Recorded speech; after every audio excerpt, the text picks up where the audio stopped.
ছড়িয়ে ছিটিয়ে পড়ে আছে জুতা, স্যান্ডেল আর ছেঁড়া পতাকা। পতাকাগুলো ভারতের তামিলনাড়ুর রাজনৈতিক দল তামিলনাগা ভেট্রি কাজাগামের। ঘটনাস্থল কারুর জেলার জনসভাস্থল যেন এক ধ্বংসস্তূপ। এখানে এখন ক্লান্ত অস্থির পুলিশের টহল। মৃতদেহ সৎকারের স্থানের বাইরে এখন স্বজনহারাদের ভিড়। নিহতদের মায়েদের আহাজারিতে বাতাস ভারী হয়ে আছে। চলচ্চিত্রের নায়ক থেকে রাজনীতির নেতা হয়ে যাওয়া থালাপতি বিজয়ের জনসভায় পদদলিত হয়ে ৩৯ জন প্রাণ হারিয়েছে। আহতের সংখ্যা আরও বড়। এত বড় বিপর্যয়ের ধাক্কা সামলাবে নাকি শোক করবে ভারত? টিভিকে দলের জনসভায় পদদলিত হয়ে অন্তত ৩৯ জন নিহত ও বহু আহতের ঘটনায় শোক জানিয়েছেন দলটির প্রধান থালাপতি বিজয়।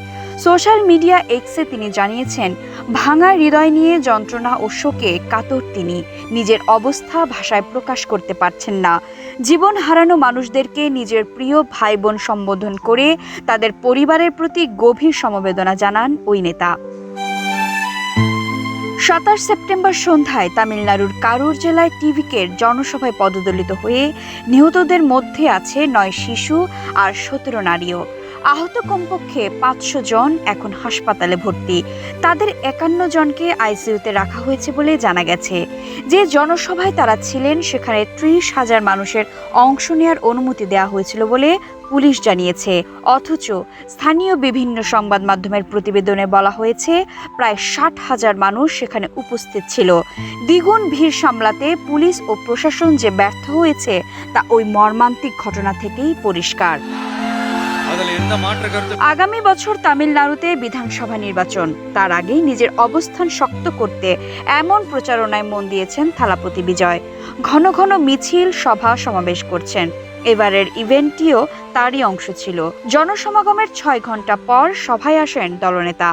জনসভায় বিজয়ের ভাষণের সময় অতিরিক্ত ভিড়ের বিশৃঙ্খলা সামলানো কঠিন হয়ে যায়। কয়েকজন জ্ঞান হারানোর খবর শুনে বাসের উপর থেকে পানির বোতল ছুড়ে দিতে শুরু করেন টিভিকে নেতা। বোতল নিতে তার ভক্তরা আরও বিশৃঙ্খল হয়ে পড়ে। রাত ৮টা বাজার কিছু আগে সমাবেশস্থলে মানুষ তাকে কাছে দেখতে মঞ্চের দিকে এগিয়ে যাওয়ার চেষ্টা করে। এভাবেই হুড়োহুড়ি বেড়ে পদদলিত হয় মানুষ। পরিস্থিতি বেসামাল হয়ে পড়লে বক্তব্য থামিয়ে দিতে হয় বিজয়কে। হতাহতদের দ্রুত উদ্ধার করে হাসপাতালে নেওয়া হয়। ঘটনাটি অত্যন্ত বেদনাদায়ক বলে এক্সে দেয়া একটি পোস্টে মন্তব্য করেছেন ভারতের প্রধানমন্ত্রী নরেন্দ্র মোদী। মাঝরাতে আহতদের সঙ্গে দেখা করতে কারুরের সরকারি মেডিকেল কলেজে যান তামিলনাড়ুর মুখ্যমন্ত্রী এম.কে. স্টালিন। তামিলনাড়ু সরকারের পক্ষ থেকে মৃতদের পরিবারকে ক্ষতিপূরণ হিসেবে ১০ লক্ষ টাকা দেওয়ার ঘোষণা করা হয়। আহতদের পরিবার ১ লক্ষ টাকা করে পাবে। মুখ্যমন্ত্রী বলেছেন, পদদলিত হওয়ার ঘটনা থেকে হতাহতের তদন্তে অবসরপ্রাপ্ত বিচারপতি অরুণা জগদেশনের নেতৃত্বে কমিশন গঠন করা হয়েছে। তদন্তে সত্য উঠে এলে কঠোর পদক্ষেপ নেওয়ার ঘোষণা দিয়েছেন তিনি। তবে এরই মধ্যেই মামলা করা হয়েছে, উচ্চ পর্যায়ের তদন্ত শুরু হয়ে গেছে।